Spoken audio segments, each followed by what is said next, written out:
আগের এপিসোডটা আমরা দেখেছিলাম পোস্টার সুইমিং, এবার দেখব গ্রুমিং।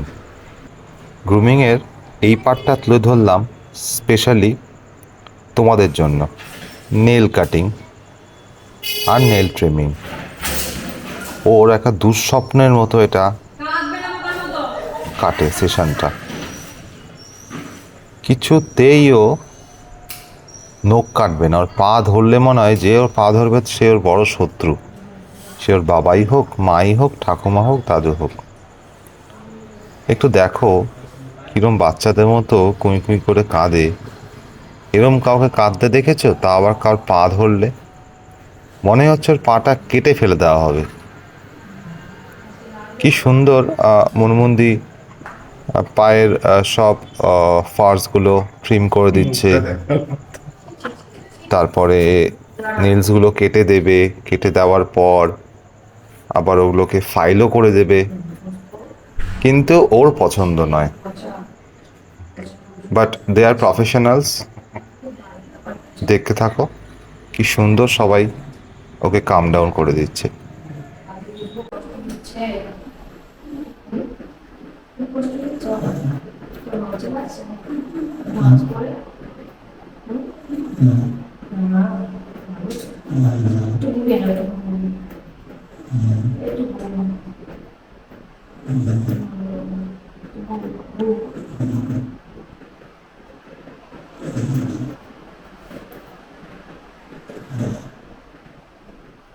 সত্যিকারে ঘুমিয়ে পড়ো নাকি?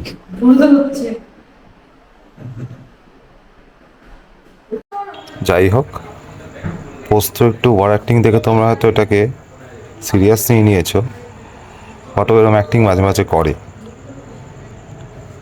এমন করবে মনে হয় খুব কষ্টে আছে, আর ওকে যেন কেউ রিলিজ করে দেয়। তারপরেই তোমরা দেখতে পাবে, দেখছোই হয়তো, ওর তেজ। মুখে মাস্ক পরানো আছে, তাও কামড়াবে ও। সেটা কিভাবে পসিবল ওই জানে।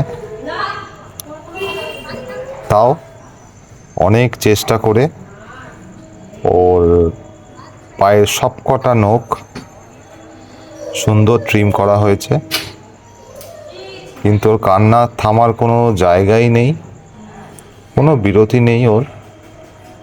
ও শুধু কেঁদে যাবে। এটা হচ্ছে একটা ওর, বলতে পারো তোমরা, acting. He is a good actor. দেখো দেখো কাণ্ড। যাই হোক, এত কিছু রয়েছে, তো ও নিজেকে মোটামুটি সারেন্ডার করে দিয়েছে। লাস্ট অফ অল বুঝে গেছে যে আর পারা যাবে না, এরা আমাদের কিছুতেই ছাড়বে না পায়ের নখ না কেটে। যাই হোক গাইজ, কেমন লাগবে ভিডিওটা অবশ্যই তোমরা জানিও, আর সবাই ভালো থেকো, পোস্তকে অনেক আশীর্বাদ দিও।